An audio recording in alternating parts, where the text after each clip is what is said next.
Thanks all for waiting. This is the Intro to VR panel. The reason why I decided to do this panel here is because I saw I know a lot of furries are just interested in VR or are currently active in playing VR games. So I thought I would do just a very beginner introductory panel for those folks wanting to start their VR journey, or a little bit more about what VR can do and how to get kind of get set up.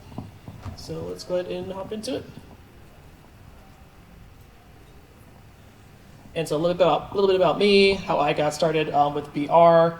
Essentially, it was kind of my own little pandemic hobby, and I was just looking around on kind of a little Craigslist thing, just to look for used headsets, and actually ended up finding a very cheap Oculus, the very first one. So this one was a very old model of VR, but it worked very well for what it was. It was very surprising because I think at the time other higher end models were out, but I kind of wanted to start in a very basic model. And so kind of over the years, I upgraded from that one. I started with that Oculus, and then moved on to a HTC Vive, and currently right now I'm using an Index. So I like at least the graphics and performance on the Index are the best, but also it's the highest pricing. But mostly just doing casually, making kind of VR content on the side. I might start streaming in the future. I'll just kind of see what I like, how I like this Index here. So, and a couple reasons why you should start VR if you haven't done so already. It really is just essentially just basically another gaming console, but it's a little bit more immersive than just sitting down and playing any kind of video game. It's more of it's that first person, but a little bit more of that first person view into video game. You're actually in it, and you can be really immersed into the experience. So that's why VR is really interesting. And of course, you can experiment with mixed and augmented reality, especially when you have certain controllers. You can add on little accessories and things to sort of make augmented reality weapons and things like that. So it's really cool. And also, in addition to that, you can watch media, TV shows, movies. You can see things online VR concerts. Also, I know that they've started online conventions. Also, this one as well. During COVID, they had an online version of Anthro Northwest. And also, you can do little exercise games that are really fun. But essentially, only VR is limited by your imagination. There's lots of things you can do with it. Okay. And next, a couple of things to check and see if VR is for you. First and foremost, are you interested in VR? Does it interest you? One very careful thing you want to make sure that you're not too prone to is motion sickness and vertigo and cyber sickness. I think motion sickness is just where you get that kind of, especially in VR, it's a little bit easier to get that disconnect between your body and what you're seeing, and you may end up getting sick. And also kind of also spins into vertigo and also cyber sickness, which is a little bit different.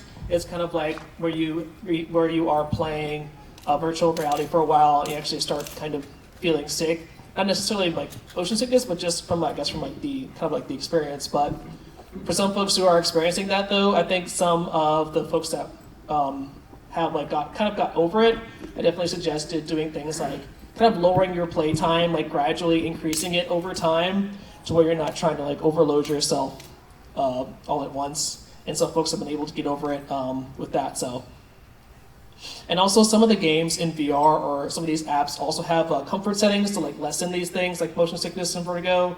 I think the one that first comes to mind is VR Chat. They have a lot of comfort settings that you can turn on or off to kind of help ease the kind of the strain on your field of view and things like that. So there are a couple of games that do offer that.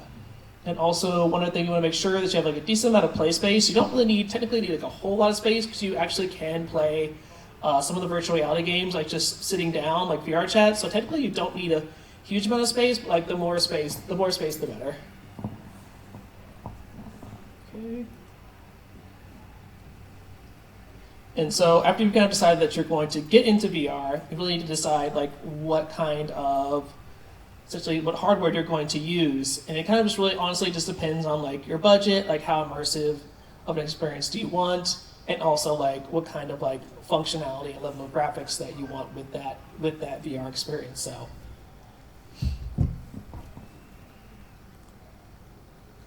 And so first I'll kind of start off with like a little bit of like the higher price point of VR. So for this one here, PC powered, it's like it's got the higher price point, but also it has like the best graphics, performance, like tracking, like full body tracking, just like all around best performance, but it's also the highest.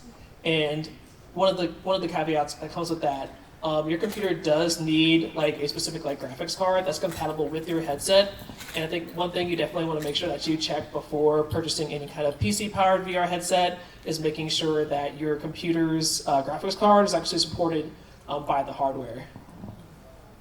So another kind of caveat with the PC-powered VR, like the software can be complicated just depending on what features you're looking for. If you're looking for like a very like base experience, it's not that complicated, but as you kind of add more and more things on, like tracking or other kind of like Bluetooth accessories can get kind of complicated, but other than that, it's fairly straightforward.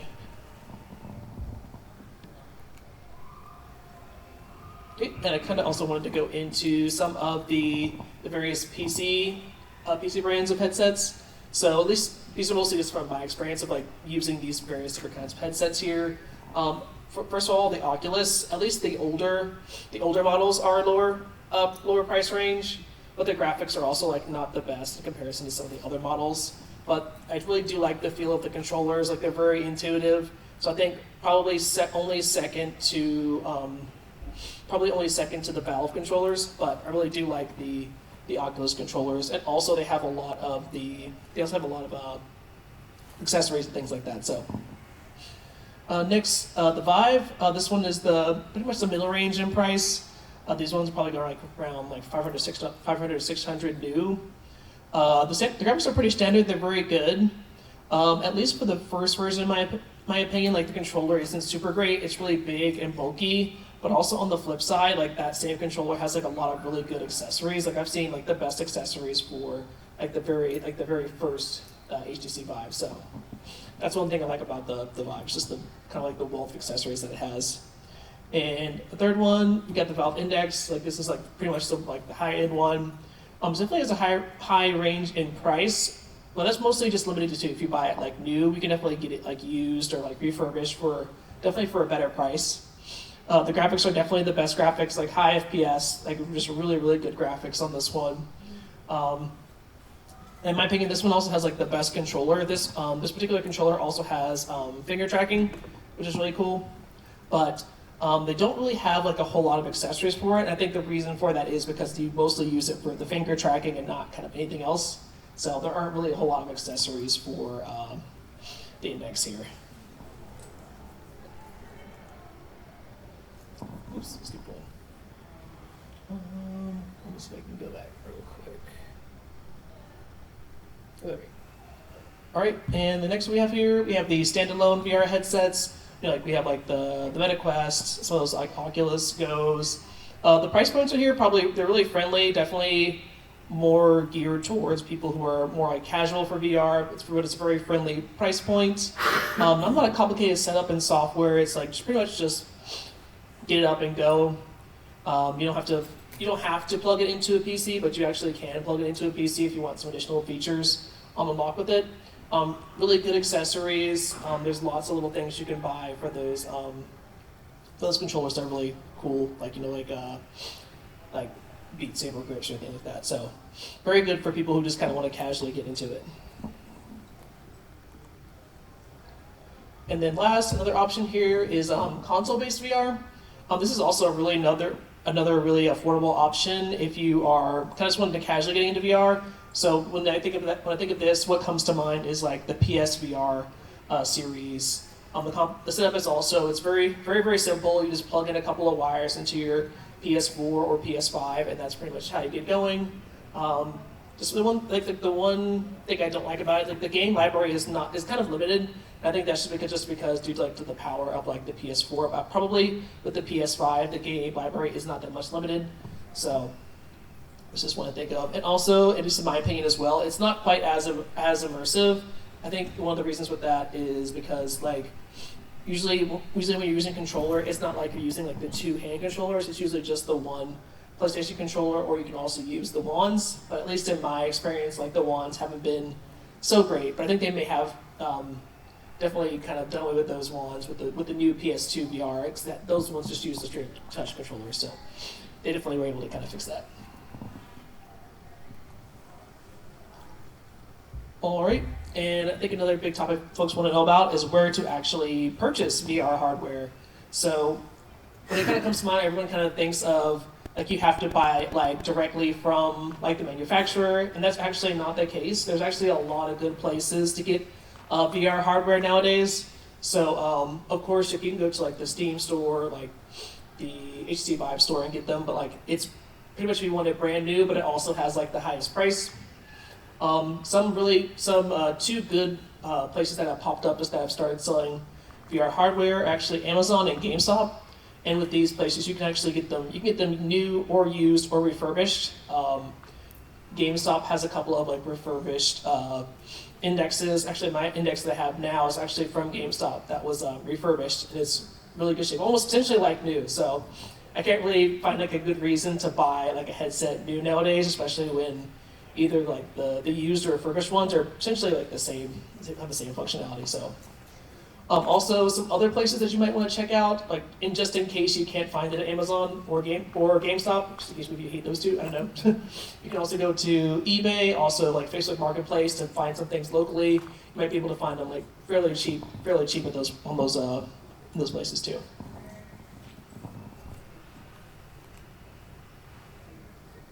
All right, also VR accessories. So definitely some things that I would say are required for your VR accessories. First, the stand. Of course, you want to protect your investment. Don't want to just kind of have it sitting on the ground or a table or somewhere. You really want it like secured. So that's one thing you really want, to stand. Also, any like audio upgrades or faceplate upgrades. Especially with the audio, you really want to have like a really immersive experience. So you definitely want to make sure that you're really upgrading the audio that you're using. And another thing with the faceplate, at least for the most of the headsets that I've purchased, the faceplates have not been super great. Like they're either like these really uncomfortable, like very standard faceplates, but like these really weird like material that are like really spongy that are just kind of designed to absorb sweat, and they get really gross. So you definitely want to upgrade to a better faceplate that's more comfortable for your face, especially if you're planning on playing for a long time. So you want to make sure that you're getting like a very like comfortable faceplate.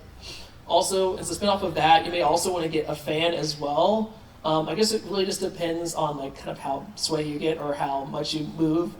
For me, I haven't really needed to get one yet, but some folks may find benefit in getting a fan.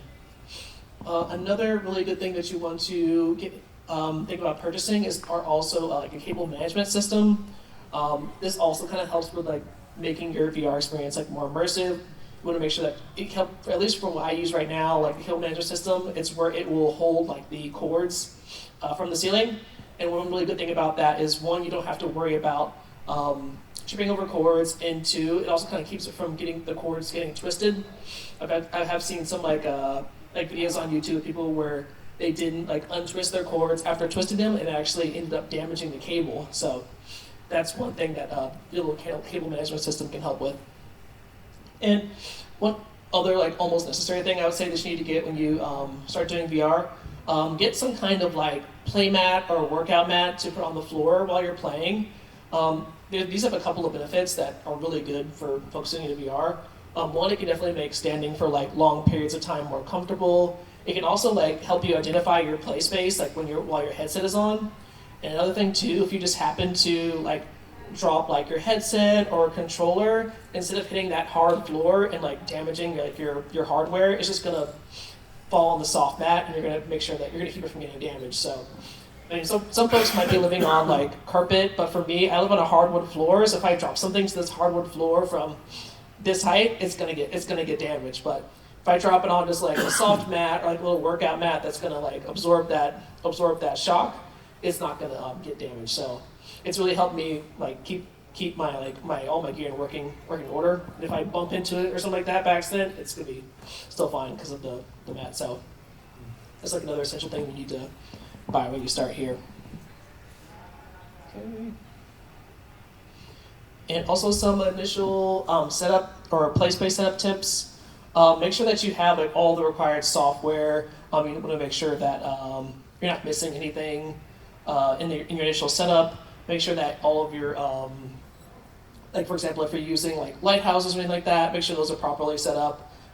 Some of the lighthouses can be a little bit finicky and need to get set up like a certain way, so they can't be like just kind of set up willy-nilly. So definitely make sure you do research on how to set up those little lighthouses or sensors that you're using for your VR. Also, online guides are really useful for that. At least for Steam, what I've used, they don't really kind of explain like the most optimal setup. So I think like videos on YouTube or like Reddit or just any other like online resource that has like a visual will kind of help you really make sure you're getting the most optimal tracking when it comes to VR here. And also, so if you wire it to a PC, once again, like make sure your cables are more managed. Like that cable management system will definitely help here. If you decide not to use one of those, just make sure that your cables aren't gonna like go right where you're going to be stepping in your play area. Make sure like they're kind of secured in like one way or another. And also one other thing to make sure that you don't have in your play space. Also make sure you don't have like anything like just lying around unless you're like intending it to be there. Make sure you don't have like any mirrors, like windows, like reflective surfaces, because that can also affect your tracking. For some of like the standalone headsets, like this actually doesn't affect those, but for more of like the ones that are using like the sensors and lighthouses, you want to make sure that you don't have like those reflective surfaces in your play space. So just one thing to take a look out for. Okay, also another tip on where to buy VR games. The simple answer is the Steam store. Like that's going to be like your one-stop shop for VR games. With each and every single headset, they do have their own stores. But with the Steam store, like no matter what headset you can use that same library across all the headsets. So that's why you kind of wanted to stick to Steam. And also, if you look around online, you can also buy Steam game keys, like especially for VR games, on the cheap from other websites, and still use them through the Steam store. So I would say just pretty much stick to Steam, unless there's some like really great like I don't know store. I actually haven't seen this really happen before with too many games, but I don't think there are too many like specific store limited games that you can't find on Steam. So, but I guess one advantage of those like headset specific stores, some of them do offer like subscription services. So for example, I think Vive offers like a monthly fee that you can pay, and it'll allow you like to play like a certain amount of games in their library, and that's kind of cool. I did try that like at least once or twice, but I found it like more advantageous just to buy the games that I want to play anyway. So yeah. Alrighty, let's see. Alright, and a couple other things I wanted to go over really quickly too are like digital body tracking in VR. So especially with the PC powered VR, they have full body tracking, and it's also available on some standalone like headsets with some like additional software. But pretty much the standard is to use it with like Steam and those PC powered headsets. And pretty much the software that you need to buy, or not the software, but the hardware that you need to buy for that, are the HTC Vive trackers. Like these are the most common. There are a couple of other like full body tracking trackers available, but from what I've seen, like sometimes they'll be a little bit hard to get like support for those when you're getting issues with them. But for the HTC Vive trackers, like these ones have like the least issues. They were a little bit more like pricey in the past, which is why I think they were starting to come out with other little versions of full body tracking trackers. But honestly, nowadays they're a little bit cheaper, but they're still, I think like the most recent ones, those are still pretty expensive, probably like $100 per little tracker, and usually for full body you need at least a minimum of 3. And there have been some other like third-party trackers that have been developed there, probably around like 200 to 250. But once again, like they may not have like that same like Steam functionality or functionality with all these other games that these HTC Vive trackers may have. So once again, I also want to mention like like your balance may vary on those, but I would just say just for reliability's sake, you want to stick with the HTC Vive trackers.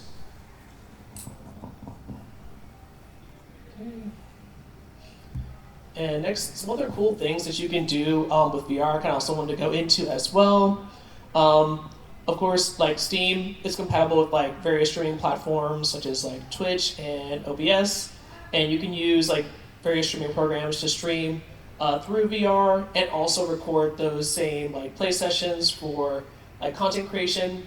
I think this has been becoming like more popular nowadays. I see like more of these like VR content videos like on TikTok and Instagram. I think it's a really good way to kind of like catch people's attention, especially when people have been so used to just kind of scrolling through like the same stuff for like years and years. Like when they see like stuff like VR, like they'll kind of stop and it'll kind of catch their attention a little bit more. So that's one good way to like make content. If you have like a stream, or you have like commissions that you want to advertise, pretty much you can use it for just about anything.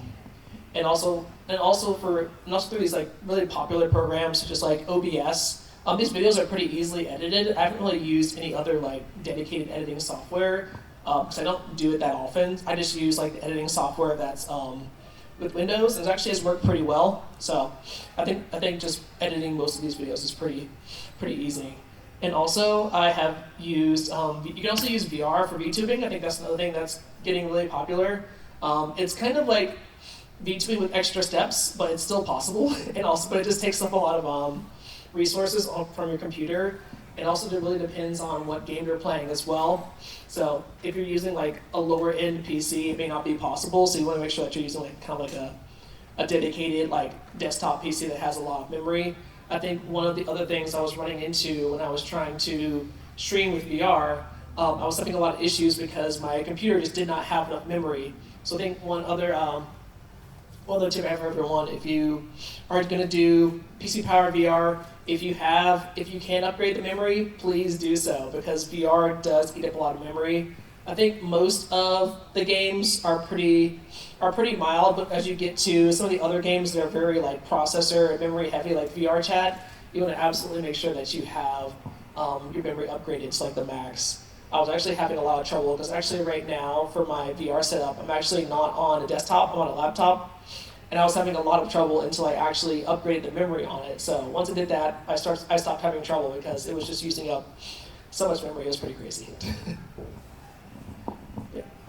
I think next I'll go to some like examples of what it kind of looks like. I'm hoping that it will run, but let's see.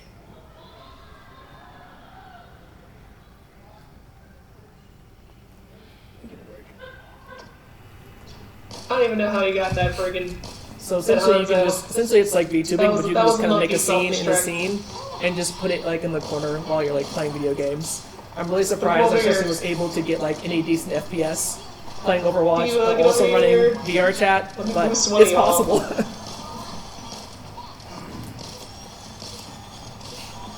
And it takes a little bit of getting used to as well when you're playing it with the headset. When you're playing with the headset on.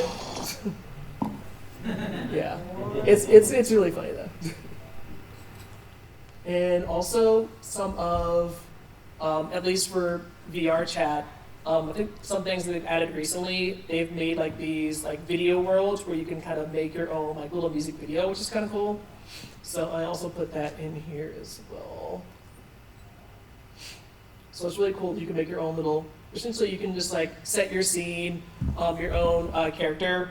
I think another cool thing about just VR and VR Chat, especially for some of the games, you have the ability to like import your own character. So for many people, they'll import their own models of their personas or pretty much whatever they want to do, and you can make videos and like make content kind of like this here. So I'm gonna play that.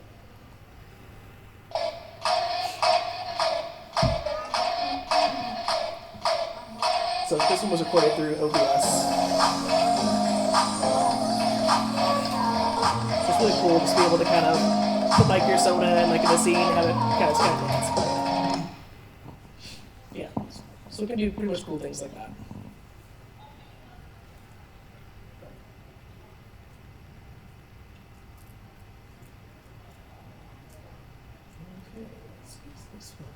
Okay, I think that's all I had slide-wise. I did want to kind of leave the ending section here just for like a VR Q&A. So if people had like questions about certain topics, they can just feel free to ask. I think we can just have people just raise their hand Sure. Yes, sir. So you mentioned you upgraded your memory. Yes. What was your memory at before, and then what did you upgrade to? Like how much memory? So it was at 16. It was at 16, and I actually was having a lot of trouble. I actually did not, because actually I was playing like other like higher end games, actually without any issue. Like I was playing like Overwatch, like Call of Duty, and actually was not having trouble. But when I tried to do certain roles in VR, like I was having issues where just Steam would just crash. And I wasn't realizing that I was running out of memory. Because I was playing these other games and it was just fine. And I was like, well, what's happening? Because I can play Overwatch like at the highest setting, but all of a sudden like my VR was crashing. So I really had to upgrade my memory here. Did you upgrade to 32, or how much did you upgrade? Up to 32. I think that was the max. Since I'm on a laptop, I think that was the max. Okay. Curious. Yeah. Good question. Yes. I had OnlyFans too for a while, and do things about it. You need to have a Facebook account to get it to work. Yeah, that's one thing as That's well. one stupid thing. And the second thing is it just has a really bad frame rate. So I found myself Yeah. getting very nauseous trying to. Yeah, that too. Especially when you're getting lag and you're getting like those frame rate drops. At least what I've seen happen in the past, like actually your vision inside the headset may become distorted or lagged, and that can also contribute to like motion sickness or people who get vertigo. So you may actually want to try, if you're gonna do those like meta headsets, you may want to try the option where you can plug it into a PC. And I don't know exactly how that works. I've actually never done it, and I'm just like, at that point, you might as well just get like a used like headset, because at this point, like most of the used headsets from like the older models are probably about the same price as the meta headsets. But just the one issue with that, once again, like your laptop's graphics card has to be compatible, or your desktop has to be compatible, and also with that too, you need to make sure that you have like the proper connector. Actually, one thing I actually learned, it was funny. So if you're going to get the Index, you actually will need DisplayPort. But if you happen to have like a model of laptop or desktop that supports Thunderbolt 3 to DisplayPort, you can actually use that. So actually, that's what I'm using right now. Okay. Cool. Any other questions? I think you were next. I had a question about like tracking. I've seen a couple of different things. It seems like the main one is like the Vive is what a lot of people buy. I guess it's compatible with the Oculus, which I have. But I've also seen other things like Standable on Steam. Like, it doesn't seem like it works very well. Are there other things that you can use for tracking? Yeah, I haven't personally seen that one in action, but I've just kind of heard of it. But yeah, like I essentially was saying, like with a lot of these third-party like tracking options, like they are viable, but like the thing is, like with those, like I think the biggest thing I ran into, like with some of those third-party ones, like just the support. It's really hard to find support for those, unless compared to like these things that are so widely used, like Vive. Or it was funny, actually, even before I started using like the Vive trackers, I was using a third-party tracking program, actually with the Kinect. If you don't know what the Xbox Kinect is, I actually use that for full body tracking, which is it was very interesting, but also was very buggy. There's a lot of third-party tracking. Yeah. From slime trackers to things Yeah, that people I've seen make those themselves. too. So I'm very curious as to how well those actually work with Steam, but they work decently. You have to recalibrate them quite often, but they do Yeah. have some benefits. It's kind of a trade-off. That's another thing too. With some of those third-party ones, we have to like recalibrate them much more often than the Vive trackers. But yeah. Wait, you have one next to her? Yep. My son's on VR like 24/7. Oh. Yeah. Anyway, he's on VR chat. So how does what? 18. Okay. Just checking. Anyway, so he's meeting people all over the world. How does that work? So essentially with VR chat, they have are these like essentially these little lobbies that people go into. So essentially anybody can access, anyone in the world can access these VR chat lobbies. So it's not like limited to like a certain like region or anything like that. So pretty much anybody from anywhere can go into like a public lobby. But for some of the world, so you can choose to limit it to certain people or like groups. But aside from that, there isn't like really much like geographical limitations as to who can join somebody in VR chat. Okay, so does it have to do with like your avatar? Like, so like my son's in Bali, so does that mean that he meets with other Avalis? Not necessarily. Yeah, that's their avatar. Essentially, just what people view them as. Doesn't really have much impact on other things aside from like just for. I guess it's not technically true because like depending on like the performance of the avatar can actually like slow down the performance of like a world or their own computer. But yeah, it's people. Anybody can be anybody in VR chat pretty much. Okay. And then also like the music video that you were showing us, like what does that feel like or look like through your eyes? Because we were looking at you as a 2D, but Yeah. what is it like? Can you try to describe what that would be? Yeah, so it actually depends. So the thing is with really good thing about VR chat, they have a lot of good streaming options. So for example, I may have the headset on, but I can adjust it to where my view, at least for the recording program, I can adjust my view so it's coming from anywhere. So I may be like standing here, but I can actually move my camera. I can have a different point of view. Like with your head or something, or how would you do that? Essentially, it's just like I use the controllers to move the camera. Oh, okay. They have like really neat features. They have really neat features like that in VR chat.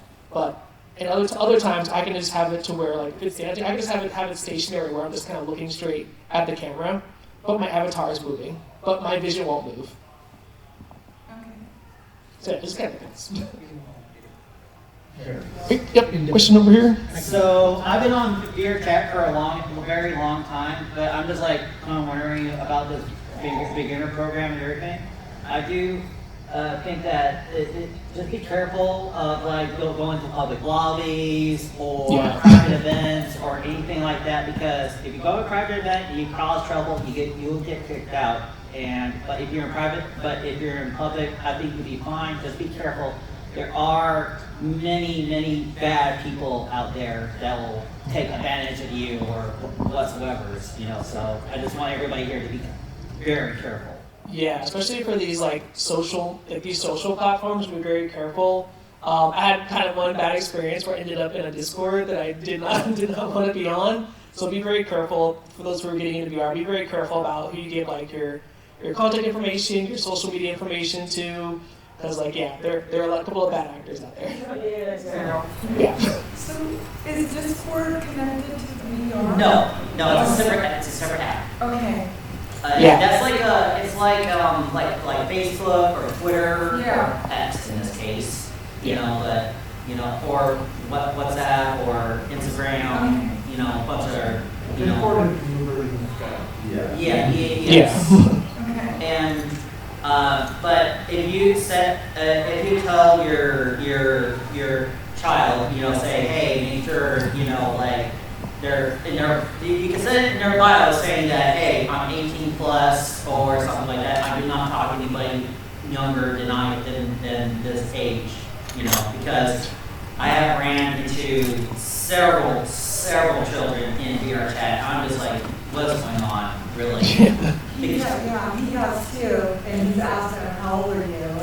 And they say 11. He says, I'm out of here. The youngest age I ever encountered on VR chat was 7, but what I heard from friends was 5. Interesting. Yeah.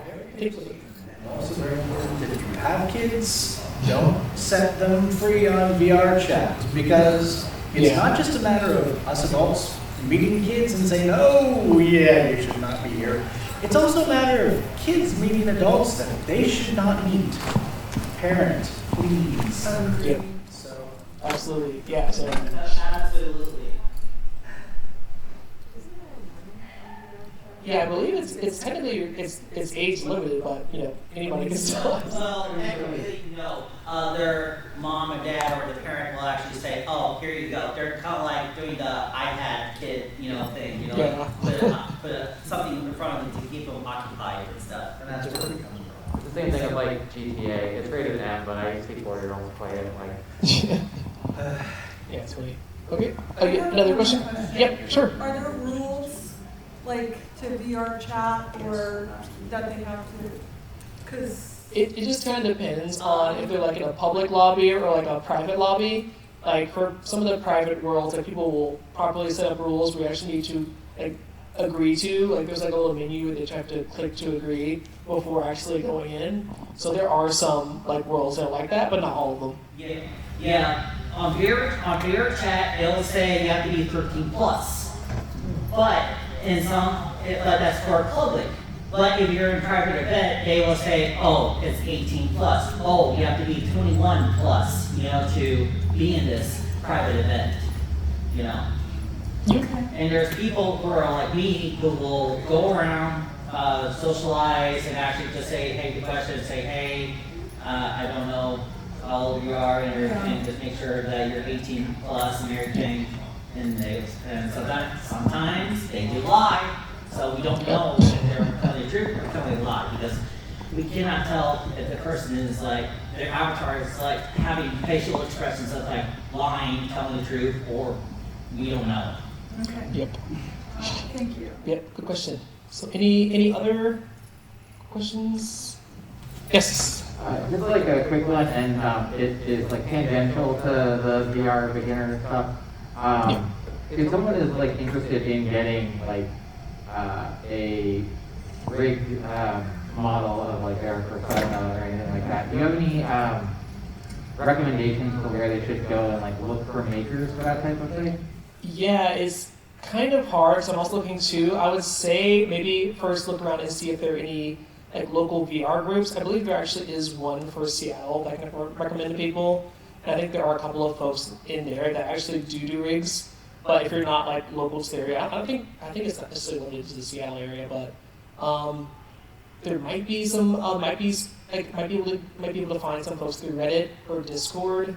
But especially just social media, like kind of, at least for me, it feels like it's like honestly like a word of mouth type of thing. Okay. But also Instagram too. And also, yeah, Twitter, but I just hate Twitter. Now X. I just hate using that anymore. Exactly. Did you still have a question? It was, I was just going to ask, like, through your journey through VR, because I know it's only been a couple of years, like you were saying, like, how do you feel like that's kind of affected you? Like, how have you maybe changed through doing all of this? Yeah, definitely with that. I feel like I'm a little bit more social, especially with the pandemic. I was looking for a way to kind of branch out socially, and it definitely helped me do that. And I think some folks have even used like VR to kind of get over like fear of like public speaking and things like that. So I think it's a very useful tool to like just kind of put yourself out there, like expose yourself to like more experiences. Like for me myself, actually I hate horror. Like I hate horror like so much, and I'm kind of using like VR to kind of get over that fear, and it actually has helped me quite a bit. Because I think like not before I owned my own headset, I think I was doing like a play test for just a game company. I think one of the first images were like your arm is like cut off, and I was like after that I was like okay, I'm gonna swear off these horror games forever. But I ended up kind of getting back into them. So actually now for VR chat, I play this one really interesting horror game. I don't know if anyone's played it, but it's called Terrors from Nowhere. Terrors of Nowhere. It's really, really good. Everybody plays fun. But it's very good. But it can kind of help you get over certain things, and I think it's really helped me kind of just branch out and experience new things. So I definitely think there's definitely value to it, especially if you can like afford it. So yeah. But I would say like, now more than ever, it's so much more affordable. Like originally, when you had to get like the index, you had to get it from like the Steam store or whatever. But now you can get it from Amazon, GameStop, like eBay. I think even when I got mine, it was on sale at GameStop. I think it was like around like $250, which is actually a pretty dang good deal. Because that's only a little bit more than the Meta Quest was at the time. So that was a pretty good deal. Okay, yeah. Question?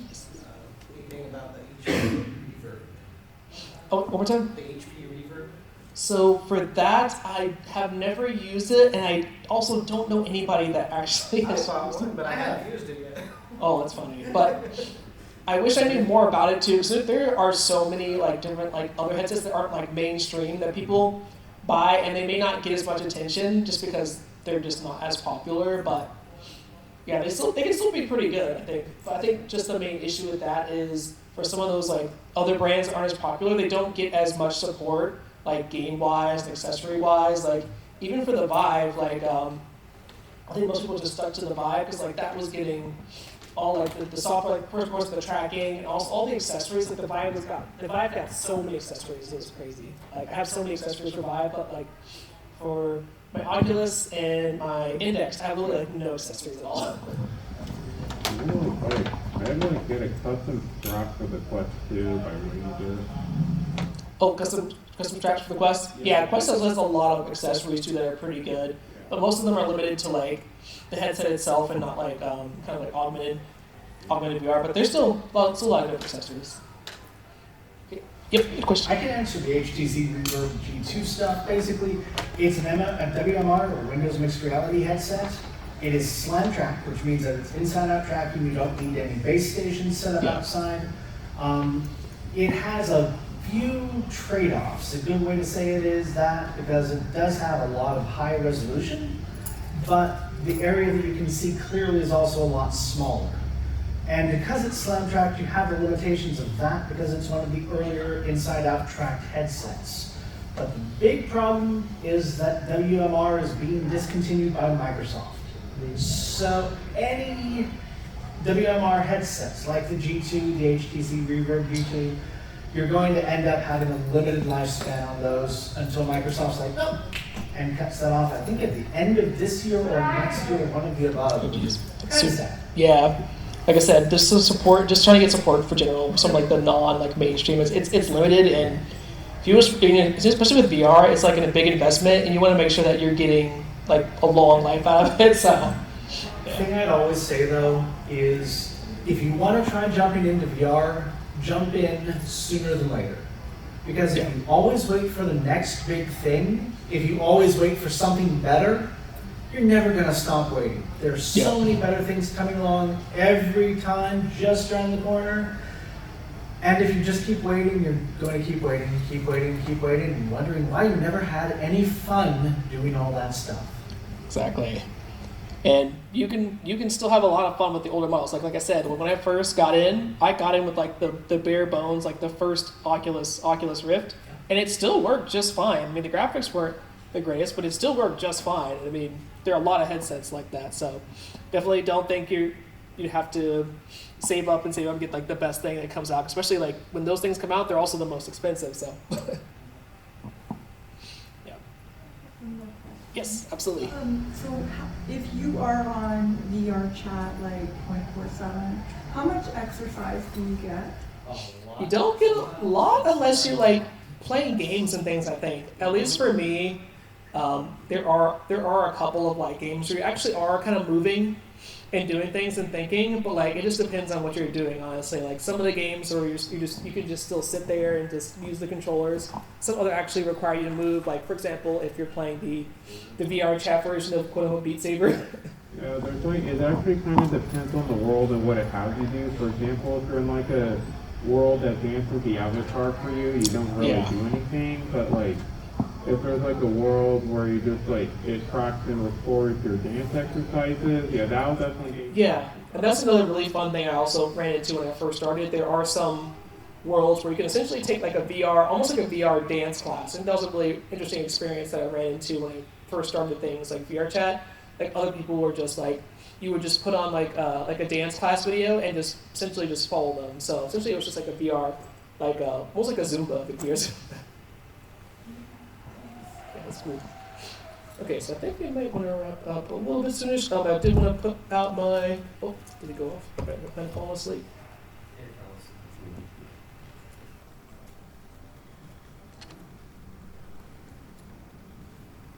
Hold on, let me try and top of the week here.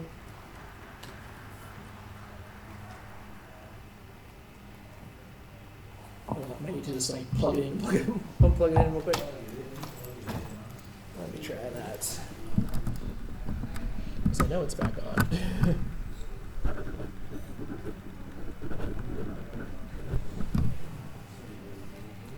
Is this thing on? Oh, hold on, let me do this.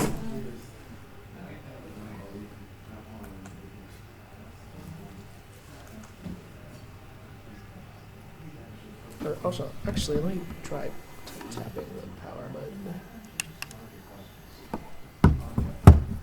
If not, I can just like, there was only one slide I got this anyway, but.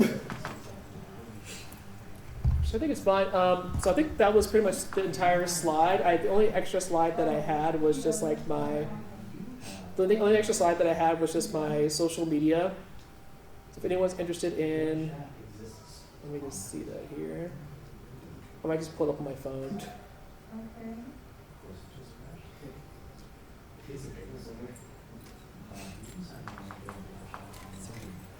But yeah, I think I'll just kind of read off my social media slide.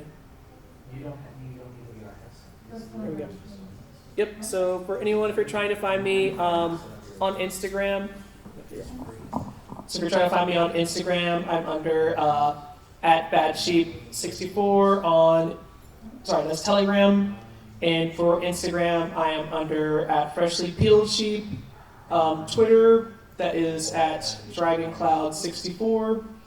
And my Twitch handle, it is shadow, that's SHADOW _tiger, TIGER gaming. So shadow _ tiger gaming. Okay, but that was all I had, y'all. Thanks so much for coming out, and enjoy the rest of your con. I'll see some of y'all at the VR chat meetup. Thanks again for bearing with me with the technical issues, but I kind of put in enough time to cover for that. Yay. And now to throw my cell phone out the window. Was it your cell phone that was having that? Yeah, and I couldn't use the